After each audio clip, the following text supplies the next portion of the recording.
Alors, continuons avec le conditionnel. Nous allons maintenant transférer tout cela au passé, donc le conditionnel passé. Alors, notre conditionnel passé, dans quel cas est-ce qu'on l'utilise? Pour exprimer une hypothèse au passé, et parfois, ça peut être l'expression d'un regret.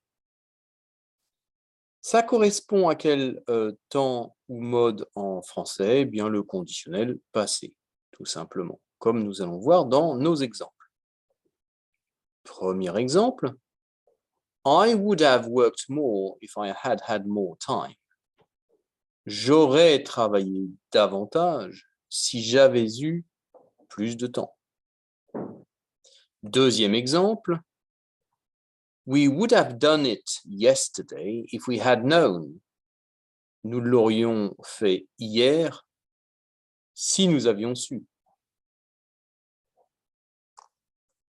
Alors, la formation dans des phrases affirmatives, nous prenons un sujet pour commencer, ensuite would have, ou très souvent à sa forme contractée would have, on prononce comme ça, plus le participe passé du verbe.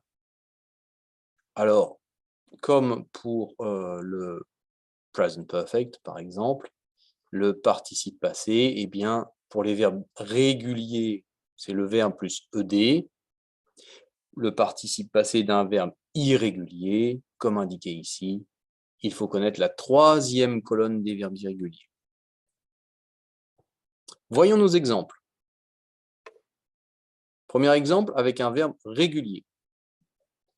I would have worked more if I had had more time. I would have worked more if I had had more time. Donc, on voit, on a mis notre sujet ici, would have ici, plus le participe passé du verbe avec ed, puisque c'est un verbe régulier. Deuxième exemple avec un verbe irrégulier. We would have done it yesterday if we had known. Nous l'aurions fait hier si nous avions su. Donc ici, même construction, mais on a un verbe irrégulier, donc on prend la troisième colonne des verbes irréguliers. Le verbe faire, donc c'est do, did, done. Troisième colonne, done. Petite remarque, nous avons ici un conditionnel passé et le temps derrière pour l'accord, si j'avais eu, si nous avions su, eh bien c'est du past perfect ou pluperfect. Je vous incite à aller voir la vidéo sur le past perfect, pluperfect pour savoir comment on le forme. Bien, dans les phrases négatives maintenant, nous prenons le sujet, plus would not, forme contractée wouldn't, et have, plus le participe passé du verbe. Toujours la même chose pour les participes passés. Je ne vais pas le répéter ici. Ce n'est pas nécessaire. Premier exemple, verbe régulier. I would not have worked more if I had had more time. Avec la forme contractée, I wouldn't have worked more if I had had more time. Je n'aurais pas travaillé plus si j'avais eu davantage de temps. Deuxième exemple, verbe irrégulier. We would not have done it yesterday if we had known. Forme contractée, we wouldn't have done it yesterday if we had known. Nous ne l'aurions pas fait hier si nous avions su. Passons désormais aux phrases interrogatives.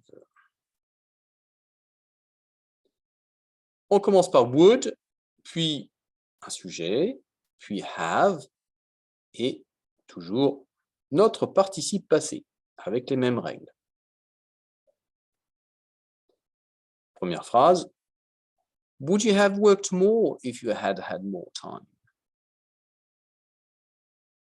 Deuxième phrase, would we have done it yesterday if we had known? Ok. Est-ce que tu aurais travaillé davantage si tu avais eu plus de temps?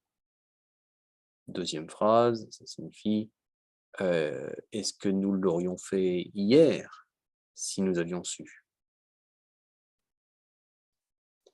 Passons maintenant à la dernière forme très utilisée en anglais, les phrases interro-négatives.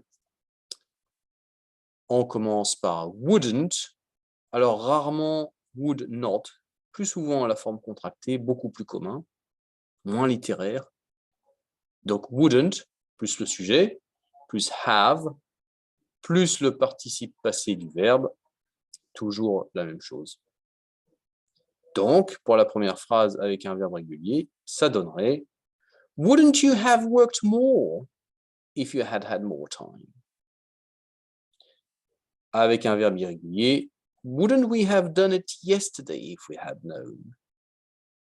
Ne l'aurions-nous pas fait hier si nous avions eu le temps? Ok, on émet un doute, un regret avec cette forme. Voilà pour le conditionnel passé.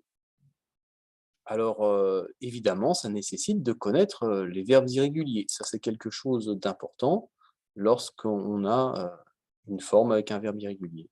Donc, à savoir. Voilà, à bientôt.